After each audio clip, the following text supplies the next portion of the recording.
filmmakers to the stage.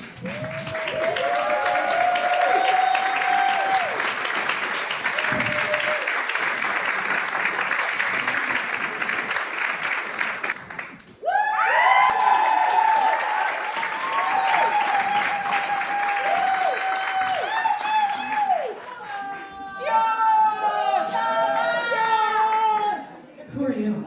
Can you introduce yourself? More from filmmakers coming. Yeah. I am Yaba Blay.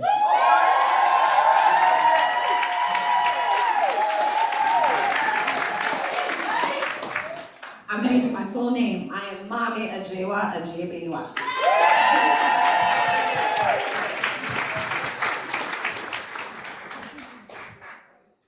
First of all, can I get a year? Yeah! Say less. Exactly, let's go. My name is Imani Celeste. Are you saying what we did on the film? No, that's it, baby. Okay, here it is. Imani Celeste. Hi, my name is Devin, and I made the film Forbidden City.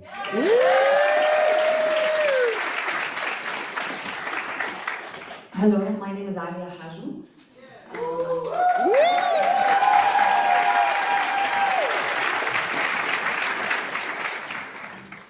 Yaba and Mami, I'll start with you. Well, I'll start with you specifically. When I was coming into the theater, you said this was very emotional for you, and I wanted to ask why that was. This is my first official film.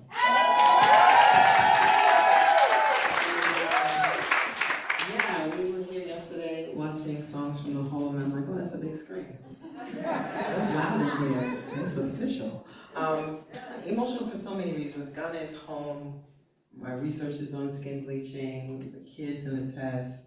Mommy is my former student. Like, it's just a lot of things. And then, for those who don't know, I named this festival.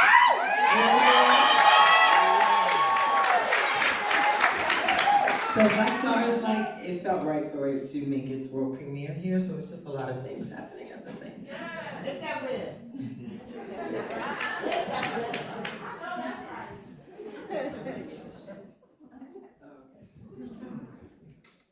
Well then, Mami, I'll ask you a question, and maybe you can answer this too, just because we're talking about the whites of our eyes. There's just like some edits that are in the film that just feel like, they feel so impactful and they really bring the film full circle. They're just empathic full circle moments, and they're complicated. And I'm thinking specifically about that cut from Ashawo at the end of the film, who's talking about how, who's been talking in the film about how he's proud to bleach his skin, and then you cut to that young girl, her name? Asada. And you cut to that young girl, and it really, just that leap of that cut, it's a lot. And I'm wondering if you can talk about that. I think when people think about skin bleaching in particular, usually they think about women. Women changing their skin tone to suit the preference of men. And I think when we met Ashawo and understood his story and how consistent he was with bleaching for this festival, which is very important in this culture, we knew that that was sort of the main point of reference, to make sure that we told this story that wasn't particularly focused on women. I said, oh, really? We were just supposed to take a photograph of her.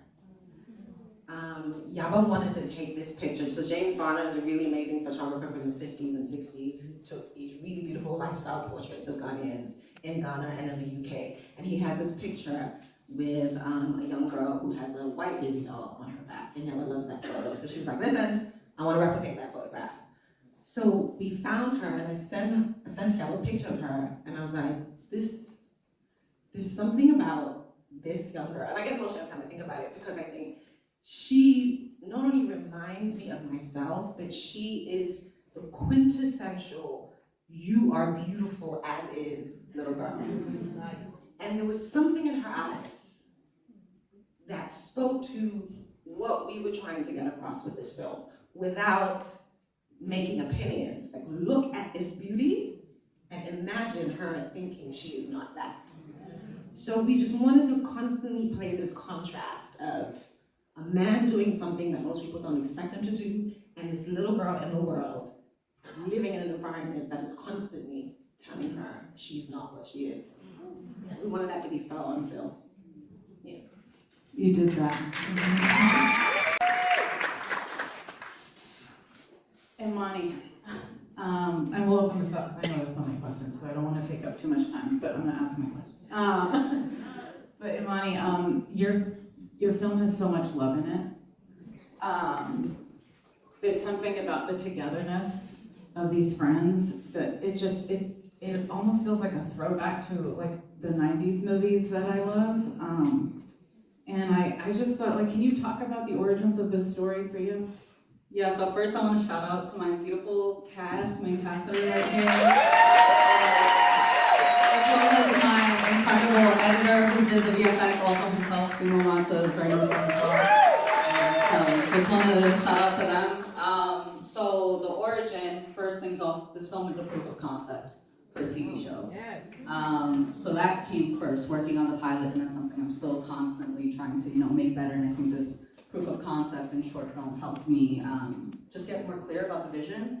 So for me, it's like, okay, how can I put my first season arcs briefly in this story? And then again, as someone from New York, just being there and only seeing Gossip Girls or Sex in the City or Girls and not seeing Black representation in its diversity too, whether that's Caribbean, African American, there's so much diversity and so much beauty in like seeing real New York, like the Showtimers, the people selling incense on 125th, and the drummers, like, there's so much there. And so I was like, all right, what's the storytelling method? What is the driving force of this narrative? And I was like, smoking weed. Like, this is the best place to tell a story, and a story evolves, because sometimes you're just with your crew or just hanging out with your friends, and like all of a sudden you're smacked, and like now you're learning like the deepest parts of somebody. So for me, it was like, all right, that will be our storytelling method, and then using my friends and my own personal stories. Again, my parents, those are my real life parents. Yeah, that's my real apartment. My mom was pissed when I was moving the couches. We had a really small budget, so we had to make things shake. The dance scene, I've been dancing since I was 13 in Harlem, so those are my friends since I've known since I was 13. So it was very much love, it was very much community. Me and Dante, we met when we were in high school. So it's just very much like, this is my family, this is my found family. I went to NYU, which is obviously a PWI. And so being Black at NYU was very difficult, but the only people I had in the found family were the other Black students in the program. And another thing that was found family is, again, being in New York City, seeing the dominoes slamming on the street. Like, in front of my grandma's apartment, they'll have whole baby showers. Like, I'm dead ass, like, they really have whole baby showers. And so it's just like the beauty of New York City while also trying to make your dreams happen, and what that driving force. So that's kind of how the film was birthed, and again, it's just like an ode to my community, an ode to Blackness, and just an ode to friendship as well. Yeah.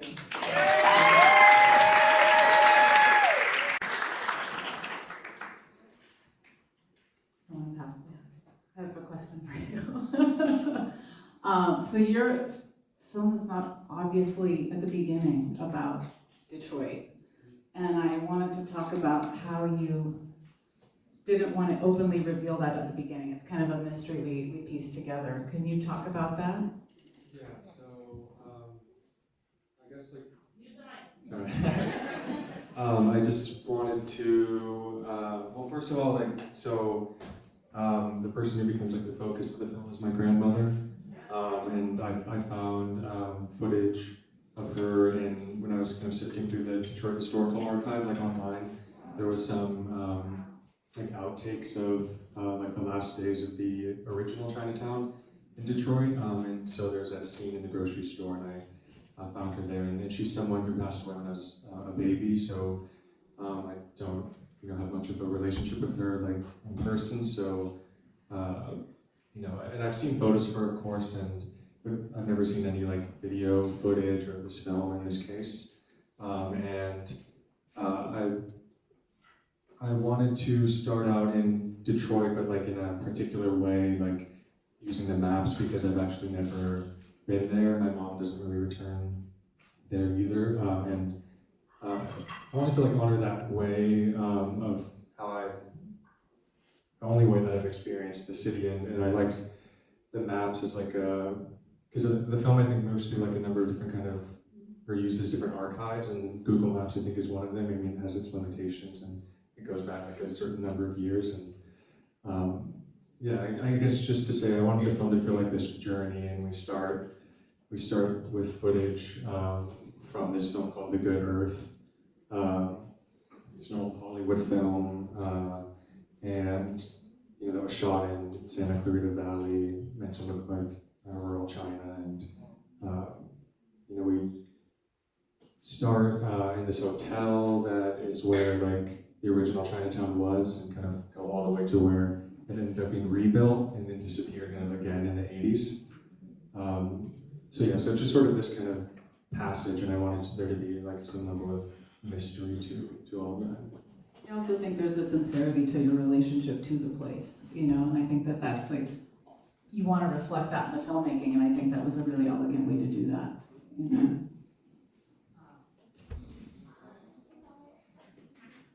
So, hi. I have so many questions, I mean, for all of you, but I think the first one that's kind of burning for me is the fact that, you know, in my lifetime, Lebanon has been decimated and rebuilt so many times. And I feel like we are possibly on the brink of that again with the news. And I just wanted to ask you, like, what you think that does to you. I'm so sorry, is this too much? I don't want to get too personal, but I just feel like it has to do something for you, for a nation. I don't know, and you keep coming back. Like Lebanon keeps coming back, but in my head I keep thinking like, how much can a place withstand? You know. So I don't know if that was in your mind when you were making this film, but those were some of the questions I had. Hello, everyone. Thank you for.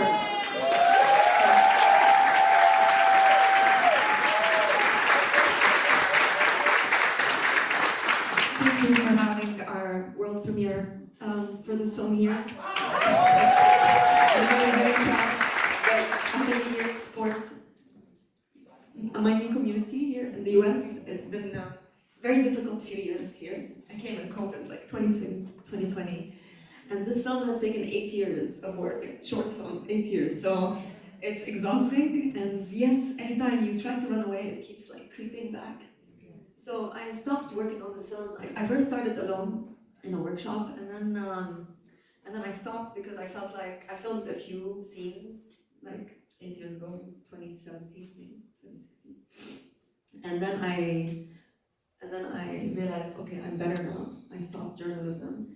Let me do something else. And then the revolution happens, and then the financial collapse happens, and then the explosion happens. And this is like, other than all the childhood trauma memories and the escaping since I was a kid, I couldn't put everything. There's too much. Like, I even came to the US, and it's just too much. And then now, with everything that's happening in Palestine and Lebanon on the doorstep, probably too. I don't know. I hope not. Yes, it's a never-ending cycle, and maybe that's why the film is like kind of overwhelming even to me. Like watching it now, I was crying. Like, why am I crying? I edited this, and I was so sick of this so much. I just want to shout out for my co-author, Leia Najjar. Where's she?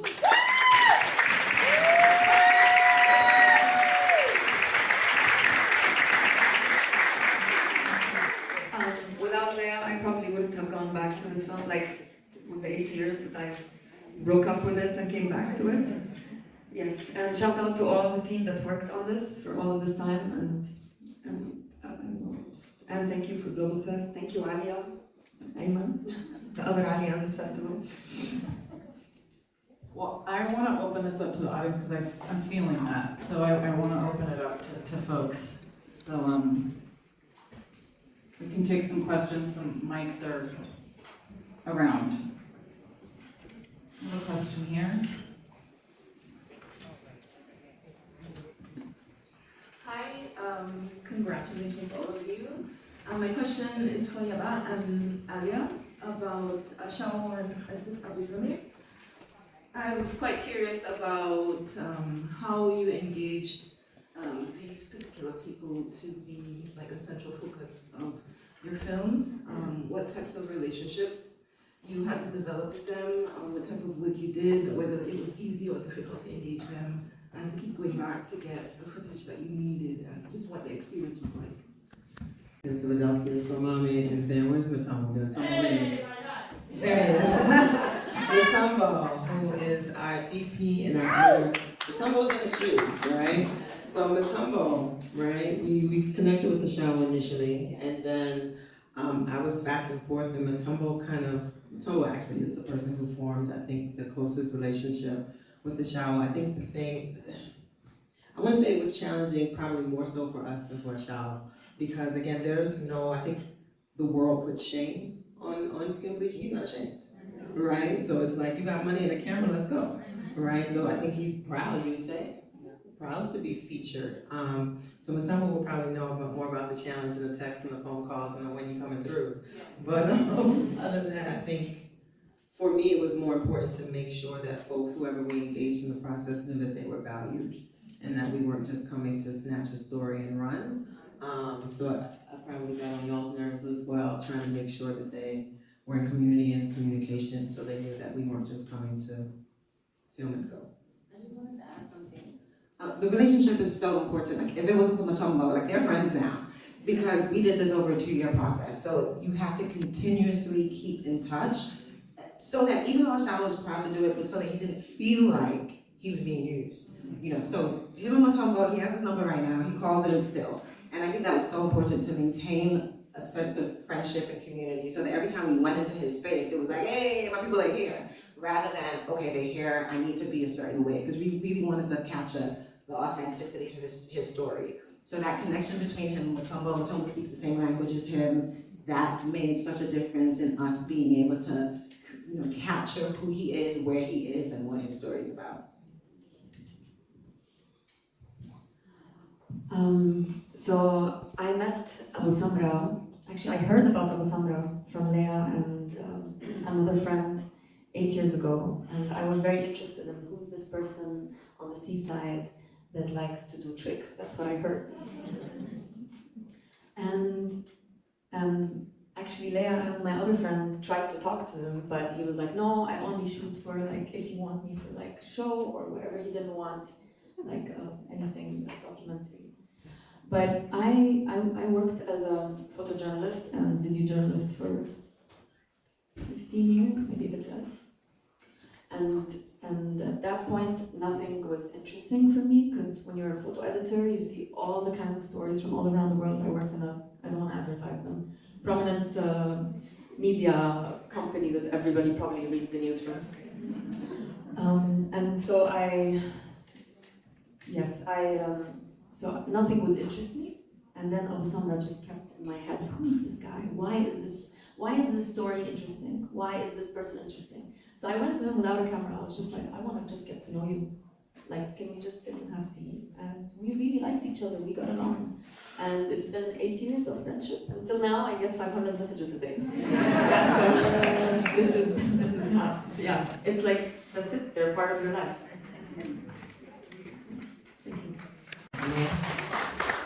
Hey, Black Star family, it's really good to be in the room today. All the way in the back, that's where I am. First of all, I just have to breathe and talk about the Black Star team that put these particular shorts together, because it felt like Spirit was just sewing them all together, even though they were very different in their objectives. Secondly, I have to give a shout out to Imani and Dante. Your mother called me and told me you were going to be here. Yes! So I have to give him a shout out. And then to Dr. Yaba, I don't even know, we see each other, you don't really know me. I've been going back and forth to Ghana since 2013 every year.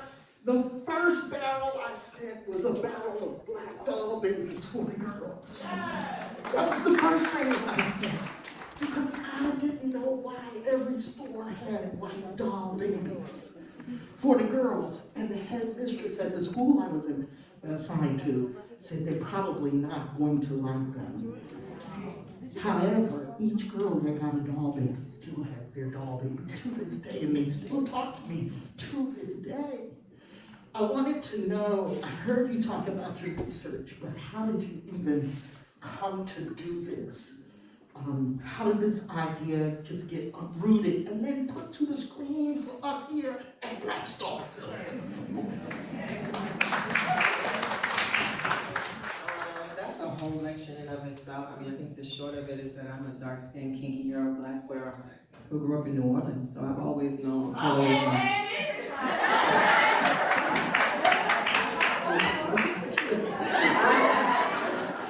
I mean, I've known what colorism is before I knew what colorism is, you know what I mean? So, and this is something, as you were speaking, I'm like, oh, how much I have to get used to talking about this because I'm also writing about this. So, this was actually supposed to be, the way I am, I'm such a visual storyteller. I got a book deal. You got what now? I'm writing that book still. And I am a professional avoider. And so I'm like, okay, what's going to be the visual component for the marketing and promotion when it's time for this book that's not written is ready to be promoted? So I started thinking about the visual aspect, and I started thinking about literally social media campaigning. And once we, it started working, the team was like, yeah, no, this is bigger than Instagram. But I was thinking, and I'm glad that you mentioned the barrel of dolls, and I know this is a conversation that will probably continue to happen, because I think, do I want to say Americans? I think I want to say Americans. We want to get to the solution. We don't want to sit in the discomfort of the issue, right? And so when folks, like I wasn't allowed to play with white dolls, right? My baby's not allowed to play with white dolls, but also be clear, that doesn't mean that necessarily they don't want to. You see what I'm saying? And so I remember taking my daughter, who's here somewhere, the first time we went together, and she had a birthday party there, and I took a suitcase full of black dolls because I too hadn't seen any black dolls, and these little girls are crying in my face like, you coming from America, where's the white baby? So it's not just an absence of dolls. So that's why it was important visually for me. I didn't want to like be beating anybody over the head, white supremacy, white supremacy, white supremacy. But when we sit over here watching YouTube, like, oh my God, I can't believe they bleached their skin. Have you been to Ghana? Have you been anywhere in the world where they have billboards and images and stuff? Everything is, even on their little iPads that you send them off to play, the images are constantly saying white, white, white. And in our community is light, light, light. So one way or another, right? So that's why it was important to me too. It's just the we love Ghana, freedom first, and still. So.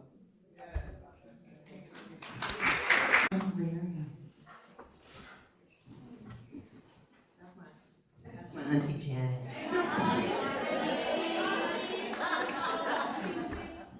You know my question. I know you since you were a little girl. And I was that same little girl when back in New York City, I'm in New York with you. I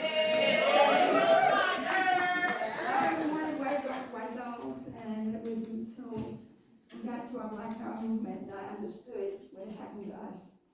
And cut off my hair. I've been that natural ever since. And I'm married to a Ghanaian, so Ghana's like my second home. All right. And Yaba, you know what I want to know. What can we do? I want to know, will they see this in Ghana? And how can we do this in a way that doesn't shame people for what has happened to us?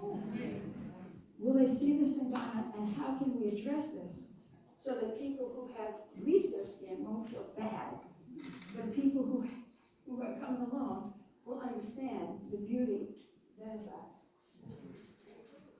Okay, so again, I'm telling too much because y'all gonna have to buy the book when the book is done. But I talk about Auntie Janet specifically because again, dark-skinned, kinky-haired girl growing up in New Orleans, Louisiana. My family's in Ghana. It was me and my parents. So of course, y'all know how Black people do.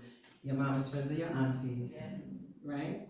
Auntie Janet was the person who, no matter where we were, Auntie Janet would find, she would come across the room and be like, oh my gosh, you're so beautiful. Oh my God, look at your skin. Oh my gosh, your skin is so perfect. What do you use? And I'd be like, Vaseline. But Auntie Janet made it her job to remind me that I was beautiful, so I will always love you for that. But again, it's that question, what do we do?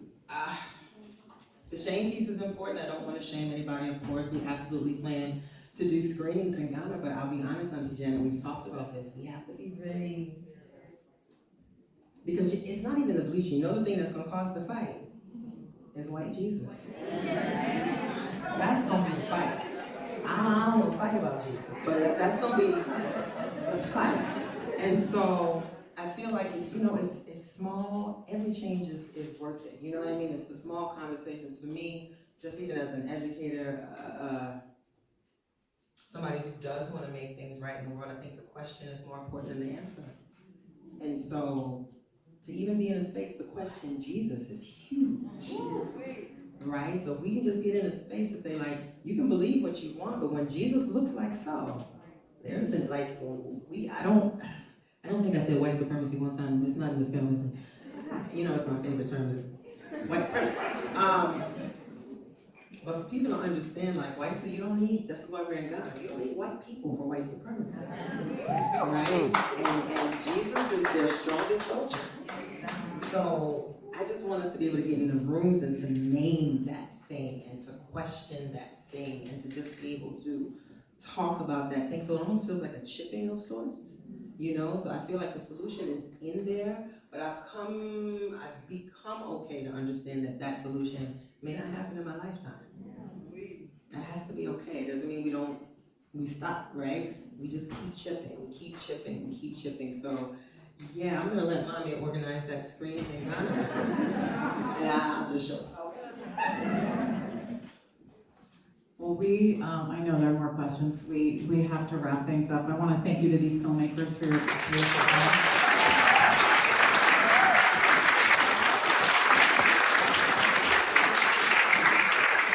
Thank you all so much, and thank you.